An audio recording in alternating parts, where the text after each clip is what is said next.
একটু পিছিয়ে যাই। 2002 বা 3 সাল আমি তখন district officer for physical education and youth welfare Bankura এবং পুরুলিয়া দুটো ডিস্ট্রিক্টের দায়িত্বে আছি। ওই প্রথম বাঁকুড়া ডিস্ট্রিক্টে সুব্রত মুখার্জি কাপ ফুটবলের স্টেট লেভেল কম্পিটিশনটা হলো। ওই ফার্স্ট টাইম বাঁকুড়ায় এর আগে কখনো কোনো স্টেট লেভেল কোনো খেলাধুলো হয়নি। বেশ বড়ভাবে অনুষ্ঠান হয়েছিল, কারণ আমরা সোনামুখী পৌরসভা এবং সংলগ্ন যে সমস্ত আপনার ওই গোডাউনের মালিকরা তারা ভীষণভাবে সহযোগিতা করেছিল। আর স্পোর্টস ম্যানেজমেন্ট পড়াশোনার সূত্রে এই স্পন্সরশিপ, ব্র্যান্ডিং, এই কনসেপ্টগুলো আমার মাথায় তখন ছিল, তখন থেকেই ছিল। ফলে আমার স্পন্সর জোগাড় করে টুর্নামেন্টটাকে একটা আলাদা মান দিতে আমার খুব একটা অসুবিধা হয়নি। ওখানে সেমিফাইনাল এবং ফাইনালে কলকাতা থেকে তখন আমার একটু খেলার অভিজ্ঞতা আছে পরের মাঠে। প্রচুর মানুষজন গিয়েছিলেন, অত্যন্ত নাম করা কয়েকজন খেলোয়াড়, মনোরঞ্জন ভট্টাচার্য, ভাস্কর গাঙ্গুলি, সুরেশ সেনগুপ্ত, বিদেশ বোস, মানস ভট্টাচার্য, 7 থেকে 8 জন খেলোয়াড় গিয়েছিলেন সেমিফাইনালে। দুটো সেমিফাইনালে দুটো মাঠে একই দিনে। ফাইনালে গিয়েছিলেন অমল দত্ত, টুনি গোস্বামী। ফাইনালের আগে ঠিক এইরকমই একটা সেমিনার আমরা আয়োজন করেছিলাম ওখানে। সেখানে অমল দত্ত একটা কথা বললেন বিস্তারিতভাবে ফুটবলকে নিয়ে, তার পড়াশোনা তো ব্যাপক। পরিষ্কার বলে দিলেন ভারতবর্ষে আগামী 500 বছরেও ফুটবলের কিছু হবে না। 500 বছর এইরকম ভাবে উনি ওখানে ডিক্লারেশন দিলেন। একটা বক্তব্যটা অন্তর্গত অর্থটা কিন্তু তখন আমি ধরতে পারিনি। আজ একটু একটু পড়াশোনার সূত্রে এই জায়গাটাতে কিন্তু আসতে পারছে। দেখুন, যে কোনো পারফর্মিং আর্টসে আমরা মোটামুটি 6খানা ক্যাটেগরি বই মান তুলে ধরার ক্ষেত্রে, ডেভেলপ করার ক্ষেত্রে। প্রথম দিকে নিঃসন্দেহে হেরিডিটাল ফ্যাক্টর, আমরা প্রত্যেকেই এটা বিশ্বাস করি। Second physiological, third psychological, fourth structural অর্থাৎ হাইট, ওয়েট ইত্যাদি ইত্যাদি, ফিফথ হচ্ছে টেকনিক্যাল, সিক্সথ হচ্ছে এক্সট্রালিনিয়ার ফ্যাক্টর। এই এক্সট্রালিনিয়ার ফ্যাক্টরস গুলো কিন্তু আজকের পৃথিবীতে কিন্তু ভীষণভাবে কিন্তু প্রভাব ফেলছে খেলাধুলার মানের ক্ষেত্রে। বাকি যে ফ্যাক্টর গুলো বললাম সেগুলো কিন্তু বিজ্ঞান ইজিলি ডেভেলপ করে দিয়েছে অলরেডি। খুব একটা মানের পার্থক্য পাওয়া যায়।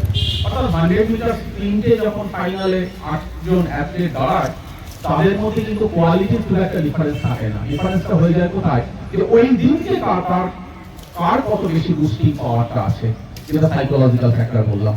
আর এক্সট্রানিয়াস ফ্যাক্টরটা কি? এই যে 4 বছর ধরে একজন অ্যাথলেট যে পরিশ্রম করছে, তার যে ট্র্যাক দরকার, তার যে আপনার গার্মেন্টস দরকার, তার যে ক্যালোরি দরকার, তার যে মেডিকেল ট্রিটমেন্ট দরকার, তার যে ফিজিক্যাল রিহ্যাবিলিটেশন দরকার, তার যে ফিজিক্যাল এক্সারসাইজ ট্রেনার দরকার, এই এতগুলো ফ্যাক্টর কিন্তু 4 বছর ধরে কিন্তু তার পেছনে কাজ করছে।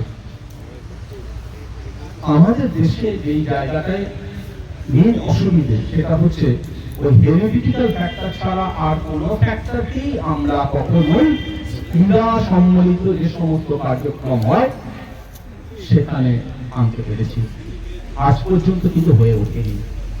তাহলে প্রশ্নটা হচ্ছে, তাহলে কি হতাশ হব? বক্তব্য যে না, কখনোই নয়। কারণ ক্রীড়া শুধু বিশ্বের পরিচিতি তুলে ধরবার জন্য বা নিজেদের টাকা রোজগারের একমাত্র আশ্রয় হতে পারে না। ক্রীড়ার কিন্তু আরেকটা বড় ভূমিকা আছে, শরীর, স্বাস্থ্য, মন ইত্যাদিকে কিছুটা প্রলুব্ধ করা। দুটো দিক থেকে যদি আমরা ভাবি, মানের দিকটা আমি এখানে প্রথমেই সরিয়ে রাখছি। দ্বিতীয় দিক যেটা আছে, অর্থাৎ খেলাধুলায় অংশগ্রহণ, মাস পার্টিসিপেশন। প্রচুর মানুষজন খেলবে, প্রেমানন্দে ফুটবল আনন্দ পাবে, খেলে মজা পাবে, শরীর স্বাস্থ্য ভালো থাকবে, মন ভালো থাকবে, সামাজিক একটা বন্ধন তৈরি হবে। এই জায়গাটায় কিন্তু ক্রীড়ার কিন্তু একটা বড় ভূমিকা আছে। যেগুলো মার্জিনাল সেক্টর আমরা তথাকথিতভাবে বলতে অভ্যস্ত, একেবারে রুরাল এরিয়ায়, ট্রাইবাল এরিয়ায় আমার একটা প্রজেক্ট ছিল বড়। পুরুলিয়ার দুটি গ্রামকে আমি মডেল ভিলেজ হিসেবে নিয়েছিলাম, ছোলাগোড়া গ্রাম আর একদম অযোধ্যা পাহাড়ের নিচে, আর তার থেকে ঠিক 10 কিলোমিটার দূরে রেশা গ্রাম। ওখানে স্পোর্টস কালচার ইন্ট্রোডিউস করা 3 মাসের একটা প্রোগ্রাম ছিল, প্রায় 8.5 লক্ষ টাকা গভর্নমেন্টের। অভাবিতভাবে আমি প্রথম সন্ধ্যায় আমি যখন ওখানে পা রাখলাম সে গ্রামে, আমি অবাক হয়ে গেলাম যে গ্রামের মেয়েরা ওই আমরা যেটা ছবিতে দেখতে অভ্যস্ত, যে ওই বিভিন্ন ফুলের মালা মাথায় দিয়ে বেশ সাজুগুজু করে লাইন দিয়ে দাঁড়িয়ে রয়েছে, কোমর দোলাচ্ছে আস্তে আস্তে। তার মধ্যে দিয়ে আমি বীর বিক্রমে এগিয়ে গেলাম ওদের ক্লাব ঘরের দিকে। সেখানে গিয়ে আমি অবাক হয়ে গেলাম, একটা পাথরের বড় ওই খাদা যেটাকে বলি আমরা থালা, তার উপর আমাকে দাঁড়াতে বললো। আমি জুতো মোজা খুলে দাঁড়াতে বাধ্য হলাম, কারণ ওখানে যে ছিল প্রকাশ চন্দ্র বাস্কে আমার স্টুডেন্ট, সে আমাকে আগে বলেছিল, স্যার কিছু মনে করবেন না, যা রিচুয়ালস গুলো আছে আপনি কিন্তু নির্ভয়ে কিন্তু ফলো করবেন, কখনো বাধা দেবেন না, ওরা কিন্তু মানসিক ভাবে ভীষণ আঘাত পাবে। ওর উপর দাঁড়ালাম, যত মহিলা ছিলেন ওখানে প্রায় 20-25 জন তো হবেই, তারা এসে জল দিয়ে আমার পা ধুয়ে দিল, তারপরে পা মুছিয়ে দিল, মজাও প্রায় পরিয়ে দিতে যায়। এইরকম অবস্থায় আমি তখন নিজেকে আর সম্বরণ করতে পারলাম না, অনুরোধ করলাম, নিজেরটা নিজে পরে নিয়ে মাঠে গেলাম, এবং সেখানে গিয়ে দেখলাম অবাক করা কাণ্ড। ওই 20 জন বাদে আর কেউ নেই। ওই 20 জন বা 25 জন যে মহিলা আমার সঙ্গে ছিলেন এবং গুটিগত ছেলে, তারা বাদে কেউ নেই মাঠে, ফাঁকা মাঠ। আমি একটুখানি দমে গেলাম যে কি করবো, আমি কিভাবে এগোবো। প্রকাশ কিন্তু বললো যে স্যার আপনি একটু ভালো করে লক্ষ্য করুন, গাছের ফাঁকা দিয়ে, কুড়ে ঘরের ওই জানলার কোনা দিয়ে বা পাতকুয়ার পেছন দিয়ে আপনি দেখুন প্রচুর চোখ কিন্তু আপনাকে ফলো করছে। আমি একটু বিব্রতই হলাম, এবং ওইভাবে তো তাকানো যায় না, অসভ্যের মতন এইভাবে খুঁজে বেড়াচ্ছি অনুসন্ধানী চোখে। আমি ওই কাজের ফাঁকে ফাঁকে কথাবার্তার মধ্যে দিয়ে তাকাচ্ছি, এবং সত্যি তাই দেখি প্রচুর লোকজন বেশ ফলো করছে আমাকে। তো ভারী মজার জায়গায় আসলাম। তারপরে ওই দিনটার মতন তো পাঠ ঢুকলো, ওই 20 জনকেই আমি 20-25 জনের মহিলা প্রজেক্টটা ছিল মাঝ বয়সী মেয়েদের উপর। কারণ আমার কোনো একটা দৃঢ় বিশ্বাস, মায়েরা যদি মাঠে আসে সন্তান মাঠে আসবে। আমি মাঠে গেছি আমার বাবাকে দেখে, আমার ছেলে আমাকে দেখে এসছে, এইরকম ভাবেই বোধ হয় এই একটা বংশ পরম্পরায় বোধ হয় সঞ্চালিত হয় এই ধরনের একটা কি বলবো একটা ধর্ম চরিত্র ইত্যাদি। এবং পরের দিন থেকে শুরু হলো, বাচ্চারা আসছে ধীরে ধীরে ধীরে ধীরে। অবাক করা কাণ্ড, আমার প্রজেক্টের ফান্ডিং ছিল, সাবজেক্ট ছিল এখানে 60 জন, ওই রেশা গ্রামে 60 জন। ওটা এক্সপেরিমেন্টাল ভিলেজ হচ্ছে ছোলাগড়া, আর কন্ট্রোল ভিলেজ হচ্ছে রেশা। 60 জন। আমি শেষের দিকে যখন একদম ফাইনালি যখন নাকি ওদেরকে কম্পিটিশন করাচ্ছি বা ইত্যাদি, সারাদিন ব্যাপী একটা অ্যাথলেটিক্স কম্পিটিশন চলছে, সংখ্যাটা দাঁড়িয়েছিল 126 জন। শুরু করেছিলাম আমি 18-20 জন ওরকম মহিলা দিয়ে, 126 জন। আমি যখন বাড়িতে ফিরি, এত বাঁধাকপি, ফুলকপি, শালগম, কুমড়ো পেয়েছিলাম যে হাওড়া স্টেশন থেকে একটা গাড়ি আমাকে আলাদা করে করতে হলো। ম্যাটাডোর মতো ছোট, আমাদের যাদবপুর থেকে স্টুডেন্টরা নিয়ে গেল ম্যাটাডোরটা, ওই ম্যাটাডোর না, ওই ছোট হাতি যেটাকে বলি, শুধু এইগুলোকে নেওয়ার জন্য।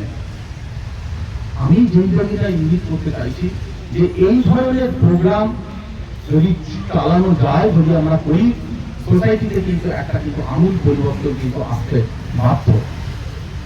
প্রশ্নটা হচ্ছে যে এই যে কমিউনিটি সার্ভিসে দিয়ে আমি যাচ্ছি, যে আমি সোশ্যাল কন্টিনিউয়ামটাকে যদি ধরি, তাহলে ইজিলি আমরা দেখতে পাবো যে তার কতগুলো পজিটিভ দিক আছে, নেগেটিভ দিক আছে। পজিটিভ দিকে শুরু হয় কিন্তু কোঅপারেশন। অর্থাৎ আজকে যদি ইন্ডিয়া টিম ধরি, দেখুন নর্থের একটা প্লেয়ার, সাউথের একটা প্লেয়ার, ইস্টার্ন রিজিয়নে একজন দুজন আছে, আর আপনার আমাদের ভারতবর্ষের মাঝামাঝি জায়গা যারা আছে সেখান থেকে রিপ্রেজেন্টেটিভ আসছে। সামগ্রিকভাবে একটা কোঅপারেশনের যদি জায়গা তৈরি না হয়, তাহলে তার পজিটিভ যে সেকেন্ড যে সেটা কিন্তু ফ্রেন্ডশিপ যেটা তৈরি হবে না। আর সোসাইটি কিন্তু বেঁধেই থাকে পারস্পরিক সহযোগিতার উপর। যেই মেয়েরা আজকে এখানে খেলতে আসছে প্রান্তিক অঞ্চল থেকে, যদি তারা এসে থাকে তাহলে তাদের দেখবে ক্যারেক্টার একরকম, আর যদি একটু আরবান এরিয়া থেকে হয় ডেফিনেটলি তার ক্যারেক্টারটা হবে আরেক রকম। তারপরে তো মিডিয়েশন আর্বিট্রেশন পরপর যদি দিয়ে যায়, নেগেটিভ দিকে শুরু হয় কম্পিটিশন, যেটা আমরা কিছুক্ষণ বাদই আজকে দেখবো। কিন্তু এই কম্পিটিশনটা আস্তে আস্তে তৈরি হয়, তারপরে কনফ্লিক্ট, রাইভালরি, স্যাডনেস, মার্ডার ইত্যাদি ইত্যাদি। তাহলে এই যে নেগেটিভ কন্টিনিউয়ামটাকে আমরা দেখবো যে এই ধরনের স্পোর্টস কালচারের মধ্যে দিয়ে কিন্তু ডেফিনেটলি পজিটিভ কন্টিনিউয়ামে কিন্তু কনভার্ট করা একটা বড় জায়গা আছে। শারীরিক শিক্ষার একজন শিক্ষক হিসাবে তো আমরা প্রতিনিয়ত দেখি যে আমাদের ওখানে স্টুডেন্ট হিসাবে যারা আসে তারা সিকিম, নাগাল্যান্ড, মণিপুর থেকে আসছে, আবার আমাদের এই সি লেভেলের যে সমস্ত অঞ্চলগুলো আছে সেখান থেকে আসে। ওই ছেলে মেয়েগুলো জানেন গরমকালে জুলাই মাস থেকে কোর্স শুরু হয়, ওরা এক মাস না ঠিক মতো করে মানে বেরোতে পারে না, ওই অ্যালার্জি তৈরি হয়ে যায়, এই ঠান্ডা জায়গা থেকে এখানে আসে। এবার ধীরে ধীরে পারস্পরিক একটা সক্ষতা তৈরি হয়, একটা বাতাবরণ তৈরি হয়, দেওয়ানিয়ার বাতাবরণ তৈরি হয়, যে ধরা যাক ও ক্লাসে আসলো না, ওই নোটটাকে ওকে দিল, অথচ সে কিন্তু দুদিন আগেও কিন্তু কেউ কাউকে চিনত না। তাহলে এই ধরনের প্রোগ্রামের মধ্যে দিয়ে কিন্তু আমরা কিন্তু এই জায়গাগুলো কিন্তু ধরতে পারি। আমরা এই যে ছেলেমেয়েরা খেলবে আজকে, অ্যাক্টিভ পার্টিসিপেশন তো আমরা করছি না, আমরা কিছুটা প্যাসিভ পার্টিসিপেশন করছি, আনন্দ পাচ্ছি, দেখছি। আচ্ছা কি কি দেখি আমরা? তার কতগুলো কিন্তু ব্যাখ্যা তিনি দিয়েছেন। তার মধ্যে একটা বড় জিনিস হচ্ছে অ্যাথলেটিক প্রাওয়েস, যেটাকে আমরা বলি, অর্থাৎ ব্যক্তিগত দক্ষতা। কর্মী যেটা কিছুক্ষণ আগে বলছিল, গত বছরের থেকে এবছর মান বেড়েছে, তার মানেটা কি? তার মানে হচ্ছে ওইগুলো যে খেলার যে দক্ষতা, একটা সিস্টেমকে তুলে ধরার যে প্রচেষ্টা, সেটা কিন্তু অনেকটাই এগিয়ে গেছে। এটাই হয়তো দিনে দিনে দিনে আরো বেরোবে। এই ধরনের টুর্নামেন্ট গুলো যদি গ্রামে গ্রামে করা যায়, তাহলে শুধু যে খেলাধুলার দিকে মান বেশি হবে, ভালো হবে, ভালো কোয়ালিটির প্লেয়ার হবে তা নয়, লোকাল কমিউনিটি কিন্তু একটা বিরাট ডেভেলপমেন্ট হয়। আমি জানি না এখানে চাকরির গাড়ি, আচারের গাড়ি, আলু কাবলির গাড়ি হয় কিনা, বসে কিনা, কিন্তু আমার স্পষ্ট মনে আছে টুর্নামেন্ট গুলো যখন ওয়ানডে টুর্নামেন্ট বা লংডে টুর্নামেন্ট হতো, মাঠের চারিপাশে কিন্তু একটা মানে ইকোনমিক যেন একটা স্পিয়ার ক্রিয়েট হয়ে যেত, খেলা লাগে একটা ঘুগনির দোকান, আলু কাবলির দোকান, চায়ের দোকান, পরোটার দোকান ইত্যাদি ইত্যাদি, অর্থাৎ একটা উৎসব তৈরি হয়ে যায়। কিছুক্ষণ আগে যে আমি বললাম সোনামুখী গ্রামে যেখানে নাকি ওই আমাদের ষোলতম প্রতিযোগিতা হয়েছিল, প্রায় 500 মিটার রাস্তা স্পেশাল একটা অর্ডার বের করে ডিস্ট্রিক্ট ম্যাজিস্ট্রেট মোরাম দিয়ে বাঁধিয়ে দিলেন। ওই মাঠটায় যাওয়ার কোনো রাস্তা ছিল না, গ্রামের ছেলেরা মাঠের ওপর দিয়ে, আলের ওপর দিয়ে ওই মাঠটায় পৌঁছতো। বর্ষাকালে বুট হাতে নিয়ে তারা ওই প্রায় হাঁটু ডোবা জল কাদার মধ্যে দিয়ে মাঠে যেত। তাহলে ওই স্পোর্টসটাকে কেন্দ্র করে কিন্তু 500 মিটার একটা মোড়া মারানো রাস্তা তৈরি হয়ে গেল।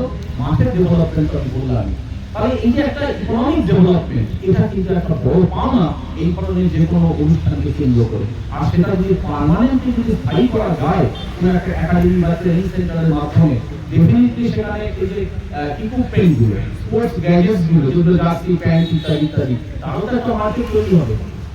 তাহলে শুধুমাত্র একটা স্পোর্টস কিন্তু এখন আর শুধু এন্টারটেইনমেন্ট সেক্টর নয়, এখন ইন্ডাস্ট্রি হয়ে দাঁড়িয়েছে।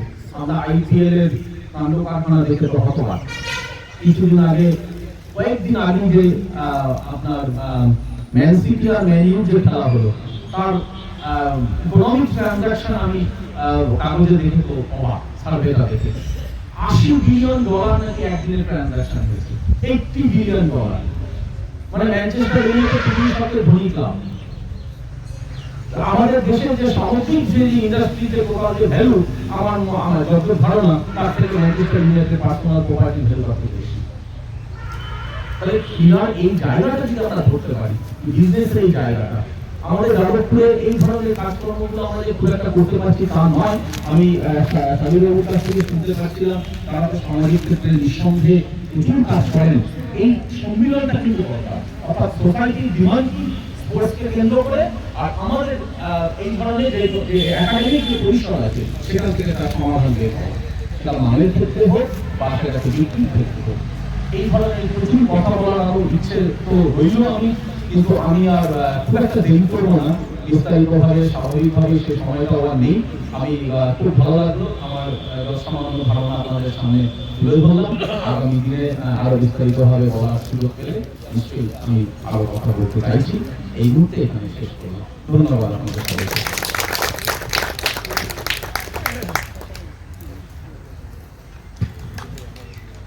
অনেক ধন্যবাদ। আসলে এই কাজটার যখন আমার বাবা হয়েছে, স্যারও বললেন তারও উত্তরসূরি থেকেই তার কাছে এসেছে, পূর্বসূরির কাছ থেকে তার মধ্যে এসেছে এবং উত্তরসূরির মধ্যে সঞ্চালিত হয়েছে। আমার ক্ষেত্রেও তাই। এখানে আমার স্যারেরও কিছুটা ভূমিকা রয়েছে, আমি ওনার ডাইরেক্ট ছাত্রী ছিলাম মাস্টার ডিগ্রি। যাই হোক, আমরা পরবর্তী পর্যায়ে চলে যাবো, তার আগে আমরা একটু সামাজিক বিষয়ে আলোচনা শুরু করবো।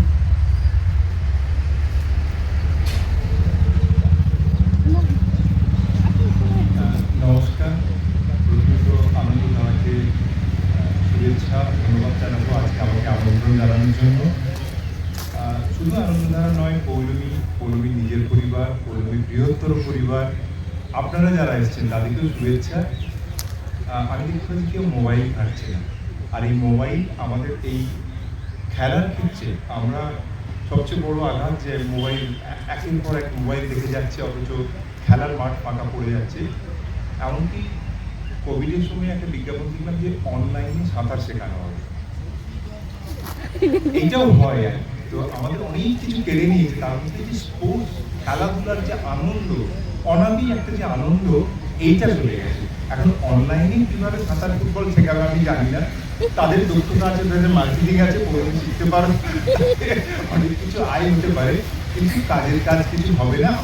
সাঁতার কাটতে গেলে জলে নামতেই হবে, স্পোর্টস করতে গেলে মাঠে নামতে হবে। মাঠে এরকম একটি আলোচনা আছে আমার অত্যন্ত, আমি বিশেষজ্ঞ নয়, কিন্তু এরকম অনেক কাজের সঙ্গে তার যে কিরকমভাবে এই ধরনের কাজগুলোর যে মাল্টিপ্লেয়ার এফেক্ট বলে, মানে একমুখী নয় যে আমি এটা ইনস্ট্রুমেন্টাল ভ্যালু আমরা সবসময় দেখি না যে পড়লাম চাকরি পেলাম, খেললাম অঙ্ক পেলাম, সেইটাই নয়, যে এর সঙ্গে একগুচ্ছ ফলাফল পাওয়া যায়। স্পোর্টস এইরকমই একটি, এইগুলো কয়েকটি আমার দেখার সৌভাগ্য।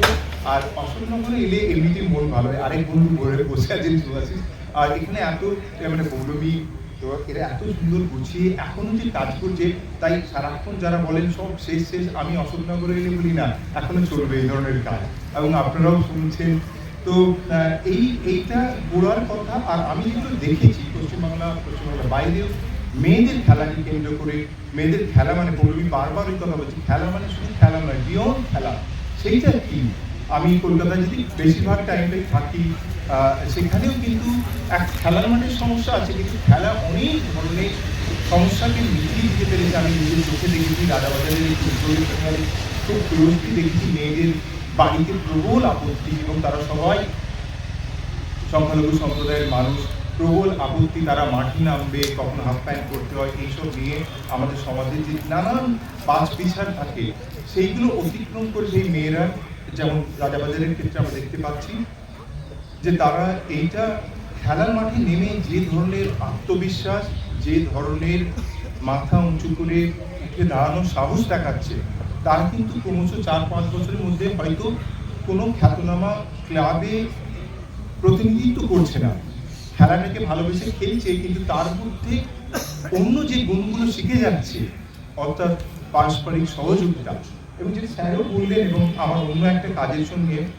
যে ওয়ার্কিং টুগেদার, একসঙ্গে কাজ করার যে অভ্যাস, অর্থাৎ একে অপরজনকে সহ্য করলাম তা নয়, সহ্য করলাম ও চলে গেল আমি চলে গেলাম, কিন্তু একসঙ্গে কাজ করার যে আনন্দ, তার একটা ল্যাবরেটরি বা ফিল্ড হচ্ছে স্পোর্টস। সরাসরি একসঙ্গে কাজ করতে হয়, কারোর নেতৃত্বে কাজ করতে হয়, কাকে বল বাড়াতে হয়, এই যে সমন্বয়ের যে জায়গাটা, এইটা আমি দেখছিলাম স্পোর্টসের ক্ষেত্রে। এইটা আরেকটি বড় জিনিস, যেটা আমার কর্মক্ষেত্রে, সেই জন্যই আমি কাজটা আরো দেখতে এলাম, এবং মূলত এসেছি যে এই কাজটাকে এর পাশে কিরকমভাবে থাকা যায়, কিরকমভাবে। এই যখন বলেছিল, আমি খুব মানে সঙ্গে সঙ্গে না বলতে হচ্ছিল, কিন্তু বাড়ি থেকে আজকাল এই রবিবার বা এই সারাদিন এই ধরনের প্রোগ্রাম থাকলে না বলা শেখাচ্ছে, যে না বলতে শিখতে হবে। কিন্তু এই ক্ষেত্রে আমি না বলতে পারিনি, আমি হ্যাঁই বললাম যে রবিবার তো না নিজের ছেলের প্রতি সময় নেই, বাড়িতে সময় নেই, সারা সপ্তাহ। তো আমি বললাম না, এটা আমাকে যেতে হবে, কেননা আমি এইটা কাছ থেকে দেখলে এবং কি হচ্ছে এটা বুঝতে পারলে আমি আরেকটু বেশি চিন্তা ভাবনা করবো, এবং পাশে কিরকমভাবে থাকতে পারি সেইটা। আমি যেটা দেখলাম যে আপনারা সবাই লক্ষ্য করছেন যে আমরা যে ভারতবর্ষে স্বাধীন হয়েছিল, তারপরে এত বছরগুলো গেছে, নানান সমস্যা, দেশভাগের সমস্যা, এসবের সত্ত্বেও আমরা একসঙ্গে থাকতে ভালোবাসতাম। কিন্তু এখন দেখতে পাচ্ছি নানান কারণে বিভাজন মাথাচাড়া দিয়ে, নানান ক্ষেত্রে খাওয়াকে নিয়ে, চলাফেরাকে নিয়ে, স্পোর্টস সেই দিক থেকে একটা ইকুয়ালাইজার এক করে দেয়। তো আমি এইটা আপনি স্যার জানেন হয়তো যে কলকাতার বড় ক্লাবগুলো, ফুটবল ক্লাবগুলো, মডার্ন হোক, ইস্ট বেঙ্গল, মোহনবাগান, তারও আমি ইতিহাস তাদের সঙ্গে কথা বলে দেখেছি যে কিরকমভাবে মডার্ন ক্লাবে অমুসলমান প্রতিনিধিত্ব করছে, আবার মোহনবাগানে মুসলমান প্রতিনিধিত্ব করছে। নানান সম্প্রদায়ের মানুষের যে প্রতিনিধিত্ব, তার একটা বড় জায়গা হচ্ছে স্পোর্টস। এবং এইটাই ট্রাইবালদের ক্ষেত্রে আমরা দেখেছি যে পুরুলিয়া শান্তিনিকেতনে আমি দেখেছিলাম, তারা সেই মেয়েরা শুরু করলো, তারপরে কিন্তু যাদের মিডিল ক্লাসের খুব অসুবিধা হয়, ছাড়তে চায় না, নানা রকম কুণ্ঠা থাকে, আমার মেয়ে কেন ফুটবল খেলতে যাবে, তাকে দেখে পাড়ার চারটে কথা হবে, এই পিছু টানটা ট্রাইবালদের মধ্যে প্রথমের দিকে কিন্তু আমরা দেখলাম নেই। তাদেরকে দেখে, যাদের সঙ্গে আপাতভাবে মিশতো না, এদের দেখে আবার তারা চলে এলো। এই যে ব্যারিয়ারগুলো ক্রমশ বাঁধ ভেঙে দেয় এবং একসঙ্গে কাজ করার যে তাগাদাটা তৈরি হয়, স্পোর্টস এই দিকটা একটা বড় ভূমিকা পালন করে। তো আমি এই উদ্যোগটা, এবং কর্মী আরেকটা কথা বলতে খুব ভালো, আর সবই যেন T20 যুগ, এক্ষুনি ছক্কা মারতে হবে, এক্ষুনি প্রাইজ নিতে হবে, এক্ষুনি বাড়ি দিতে হবে, এক্ষুনি স্টেটাস। এই যে স্লো থাকার মজা, 4 দিন ধরে কিসের এত তাড়া? আমরা এই 7টা দিন সত্যি এমন কোনো কাজ করে ফেলছি যার ফলে নোবেল নিয়ে চলে আসবো পারি, নাহলে পদ্মশ্রী পেয়ে যাবো, তা তো নয়। কিন্তু এই যে একটা স্লো চলারও একটা সময়, আমরা সবাই দৌড়চ্ছি, তার ফলে যে কত কিছু দেখার আনন্দ, কোথাও বেড়াতে গেলে দেখবেন, খেলার মাঠেও দেখবেন, সেলফি তোলাটাই প্রধান কাজ বা ছবি তোলাটাই প্রধান কাজ। এখানে তো এত লোক তুলছে না, আমার খুব ভালো লাগছে। তো ছবি তোলা দরকার, ডকুমেন্টেশন দরকার, যেটা আমি কর্মীকে বলবো, আমি এই যে আমাদের ডকুমেন্টেশন কেন দরকার, যে এই যে কাজটা হচ্ছে কলকাতা থেকে এতটা দূরে, কলকাতাতে এর থেকে একটা ছোট কাজ হলেও তাকে নিয়ে এত বড় লেখা বেরোবে, এত ভিডিও বেরোবে, তার এত স্পন্সর চড়াবে, অথচ অশোকনগরে এই কাজটা পৌলমী বা বহরমপুর যে কাজটা করছে, এইটা দেখতে আসার আমাদের সব কিছু শহর কেন্দ্রিক, সেই জন্য ডকুমেন্টেশনের দরকার। আমি এটা পরে আসছি, কিন্তু স্পোর্টস এবং মেয়েদের স্পোর্টসকে কেন্দ্র করে আমরা জানি, এবং পৌলমী বললেন, স্যারও বললেন যে ইনফ্রাস্ট্রাকচারাল যে অসুবিধাগুলো, ব্যাপক অসুবিধা, মেয়েরা খেলতে যাবে, তাদের চেঞ্জিং রুম, টয়লেটের, আমি এই কয়েক মাস আগে একটা বড় স্টাডি করেছিলাম যে মেয়েরা কাজে অংশগ্রহণ করতে পারে না, তার একটা বড় অসুবিধার জায়গা হচ্ছে পাবলিক টয়লেট নেই, পাবলিক টয়লেট থাকলেও সেটা ব্যবহারযোগ্য নয়।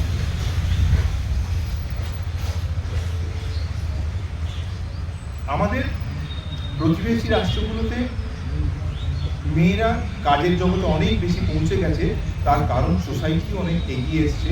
ভারত আমরা বলছি যে অনেক পাওয়ারফুল, কিন্তু আমরা নেপাল, শ্রীলঙ্কা, এমনকি বাংলাদেশের থেকে মেয়েদের কাজের অংশগ্রহণ বা এই ধরনের পরিকাঠামোগত দিক থেকে এখনো পিছিয়ে।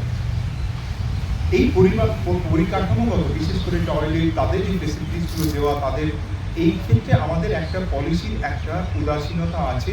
সেই জন্য আজকে হঠাৎ আমরা দেখলাম যে ইন্ডিয়ান ক্রিকেট যে মহিলাদের এত প্রাধান্য পেল, কিন্তু তারা যে কত অবহেলার শিকার তাদের, মানে আমি কয়েকদিন আগে একটা প্রোগ্রামে গেছিলাম, যারা 20 বছর আগে যে মেয়েরা তারা খেলেছে মাঠে ময়দানে, ফুটবল খেলেছে, ক্রিকেট খেলেছে, তারা যে কত রকম প্রতিবন্ধকতার মধ্যে দিয়ে গেছে এবং এখনও যাচ্ছে, মেয়েদের খেলাকে কেন্দ্র করে যে সুস্থতা ছিল, অথচ এই সুযোগটা করে দিলে তারা কিন্তু শুধুমাত্র স্পোর্টস নয়, জীবনের অন্য ক্ষেত্রে যে প্রতিনিধিত্ব, নেতৃত্ব দিতে পারবে খেলার মাধ্যমে, এইটা হতে পারে। আমি বক্তব্য নির্ধারিত করব না, কিন্তু আমি এইটার পাশে থাকতে চাই। এই কারণে কতগুলো কথা নিয়ে আজকে বলছি যে আপনারা তো আসেন বলে এখানে এসেছেন, আমিও আসি এটা শুনে এবং আরও গভীরভাবে থাকতে চাই। এবং এই জন্যই যে আমি বলবো যে খানিকটা ওনারা ডকুমেন্টেশন লেখালেখি করে, এবং এইটা আর আমি জানি যে এই ধরনের কাজ চালানো যে কি কঠিন, একটা আর্থিক সময়, মানুষ সময় দিতে পারে না, একটা দল তৈরি করতে হবে, কারণ আমরা এত অন্য কাজে ব্যস্ত থাকি, সেই দলগুলো তৈরি করা যায় না, একাকেই আমাদেরকে সব কিছু করতে হয়। যেরকম আমি হয়তো শুরু করেছি, কিন্তু আমাদেরকেও এটাতে যোগদান করতে হবে। আপনারা যারা আছেন এখানকার স্থানীয় মানুষ, আমি বললাম যে এইটার একটা ডকুমেন্টেশন দরকার, যে কিরকমভাবে এটা ইভলভ করছে। আরেকটি জিনিস আমার মনে হলো যে আমরা স্যারও ভাবতে পারেন, একটু সাহায্য করতে পারেন, যে এই ধরনের ছোট ছোট উদ্যোগ আমাদের পাশের জেলা, অন্য জেলা, তাদের নিয়ে কি কখনো আমরা একটু বসে তাদের সুবিধা অসুবিধাগুলোকে আলোচনা করে এবং কালেক্টিভ তৈরি করে যদি আমরা একটা ফান্ডিং এর অ্যাপ্রোচ করি, সরকারি হোক বেসরকারি হোক, স্যার, তাহলে আমরা খানিকটা, কেন এইগুলোকে সংগঠিত করতে গেলে লোকজন তার এই দরকার আছে। শুধুমাত্র আমরা ভালো লাগছে বলে অনেকদিন করে যেতে পারবো না। তো এই দিকটা প্রথমে আমি একটু দেখবো, আলাদাভাবে যে বসতে হবে। আমি দেখলাম শহরের কয়েকটা প্রোগ্রামে যে কিছু মানুষ আগ্রহ দেখাচ্ছে এই ধরনের কাজগুলো, কিন্তু এই কাজগুলোকেও এই ছোট শহরগুলোর কাজ বা গ্রামীণ শহরগুলোর কাজ আমাদেরকে একটু শহরের ক্ষেত্রে প্রজেক্ট করতে হবে, এগুলো নিয়ে আলোচনা করতে হবে, নিশ্চয়ই সমাজ মাধ্যমকে ব্যবহার করতে হবে, সেখানে লিখতে হবে এগুলো নিয়ে। আর এখানে যারা কাজ করছে অর্থাৎ যে মেয়েরা খেলছে, আমরা অনেক সময় আমি দেখছি প্রচন্ড প্রতিভাধর বস্তি অঞ্চলে মেয়েরা খেলেছে, কিন্তু শুধুমাত্র যোগাযোগের কারণে তারা কিন্তু ভালো জায়গায় পৌঁছতে পারছে না। তাদের যে ট্রেনিং, সফিস্টিকেশন, অ্যাপ্রোচ করা, এইগুলো না থাকার কারণে এইগুলো স্পোর্টসের ক্ষেত্রে কি এগোচ্ছে এবং এইটাকে কেন্দ্র করে কি ধরনের স্পোর্টস ম্যানেজমেন্ট পড়ার, তাদের যদি পড়তে আগ্রহ স্পোর্টসের পাশাপাশি এই যোগাযোগের জায়গাটা আমি খানিকটা যারা আছেন আমরা যোগাযোগের কথা বলবো নিশ্চয়ই। এইগুলো নিয়ে আমাদেরকে এই হিসেবে অনেক শুভেচ্ছা। কর্মী এবং কর্মীর সঙ্গে যারা আছেন, আমার নিজেরও খুব ভালো লাগলো আজকে এসে। এরপরে খেলা হবে, আমি খানিকটা দেখবো এবং পাশে থাকার কথা বলেই আমি বলবো, আমি এই ব্যাপারে বিশেষজ্ঞ নয়, কিন্তু অনেকগুলো এই ধরনের উদ্যোগ আমি দেখতে পাচ্ছি যেগুলোকে এক হওয়ার দরকার, একে অপরের কাছ থেকে শিখতে পারবো। এরকম যদি কোনো কনফারেন্স করা যায়, সেগুলো আমরা একটু চিন্তা ভাবনা করে দেখবো। আমাদের সবাইকে অনেক শুভেচ্ছা, যারা খেলবে, যারা প্রাইজ পাবে তাদেরকে শুভেচ্ছা, এবং আনন্দধারা কর্মী সবাইকে অনেক শুভেচ্ছা জানিয়ে আমার বক্তব্য।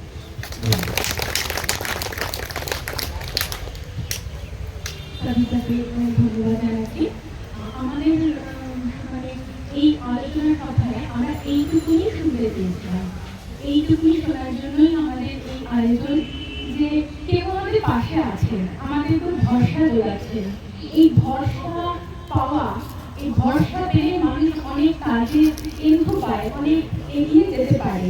পরে কি হবে সেটা পরে দেখা যাবে, কিন্তু এই যে ভরসার একটা আশ্বাস পাওয়া গেল, এটাই আমাদেরকে অনেক বেশিভাবে উৎসাহিত করবে। আমাদের মধ্যে না আরেকজন উপস্থিত রয়েছে, কেউ একদম ইয়াং জেনারেশনের প্রতিনিধিত্ব করছে, মেয়েদের নিয়ে কাজ করছে। সে বাই প্রফেশন একজন অ্যাডভোকেট আমাদের মধ্যে উপস্থিত রয়েছে, হাবড়ায় থাকি। ওর নাম হচ্ছে কবিতা মোদক। আমি কবিতাকে আসতে বলবো এবং কবিতাকে একটুখানি শুভেচ্ছা জানানোর জন্য আমি গুরু আচার্য চৌধুরীকে একটু আসতে বলছি।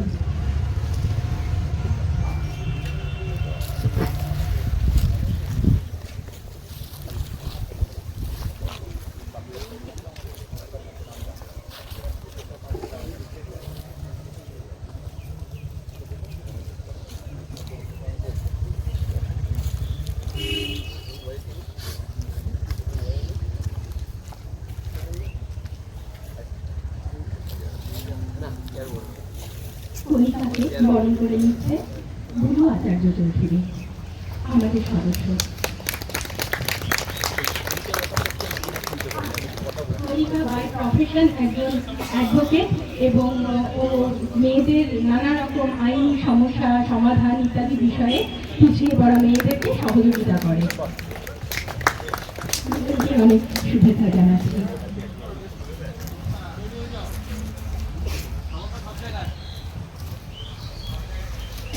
নমস্কার। আজ এই শুভ মধ্যাহ্নে, শুভ উদ্যোগে আমি আমন্ত্রিত হতে পেরে সকলকে ধন্যবাদ জানাচ্ছি প্রথমে, এবং আমি নিজে বিপুল আকারে উৎসাহিত, আনন্দিত, উদ্ভাসিত, আপ্লুত। আজকের এই মহান উদ্যোগে নারী শক্তিকে প্রসারিত করা এক কামনা করে আমার এই বক্তব্য সমাপন করলাম।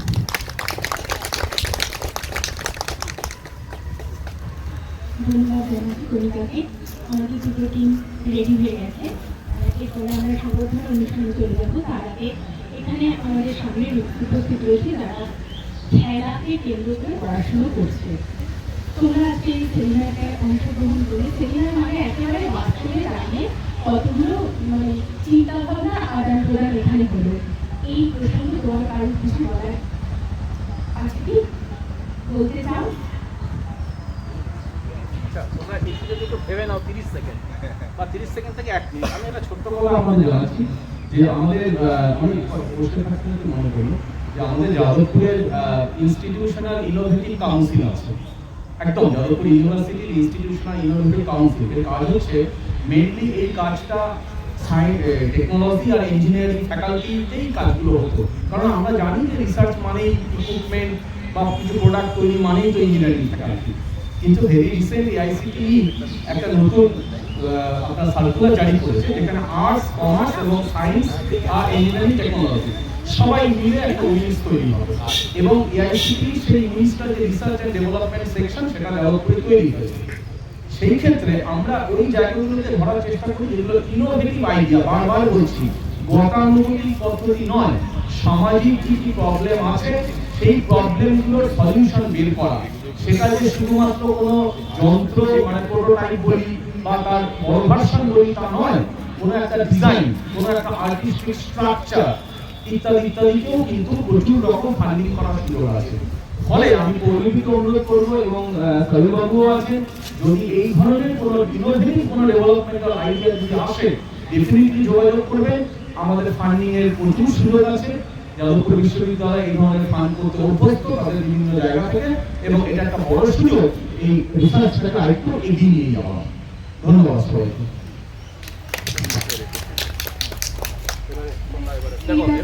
অসম্ভব ভালো চিন্তা প্রস্তাব, ভীষণ ভালো লাগলো তাদের এই কথা। নিশ্চয়ই আমি এটা মাথায় আলো। কি বলবে কেউ? বলো।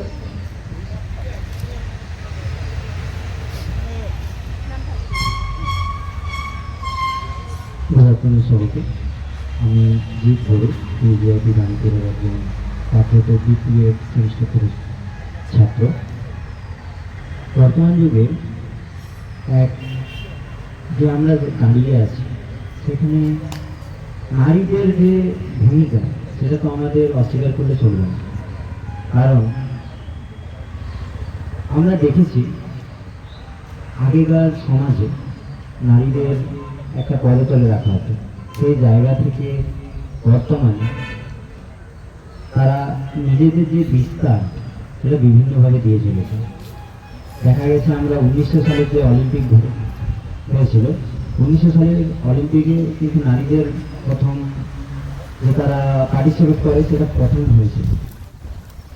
সেখানে 18 থেকে 20 জন নারী অংশগ্রহণ করে, তারপরে ধীরে ধীরে সেই সংখ্যা আজ অনেক বিস্তার লাভ করেছে। সেরকমই বিভিন্ন ক্ষেত্রে, ক্রীড়া ক্ষেত্রে থেকে শুরু করে বিভিন্ন জায়গায়, চিকিৎসা ক্ষেত্রে এবং আরও কিছু জায়গায় নারীদের যে ভূমিকা সেটা এক বিরাট ব্যাপার হয়ে দাঁড়িয়েছে। বর্তমানে যে আনন্দধারার মাধ্যমে আমরা চাই পরবর্তীতে এই যে আমাদের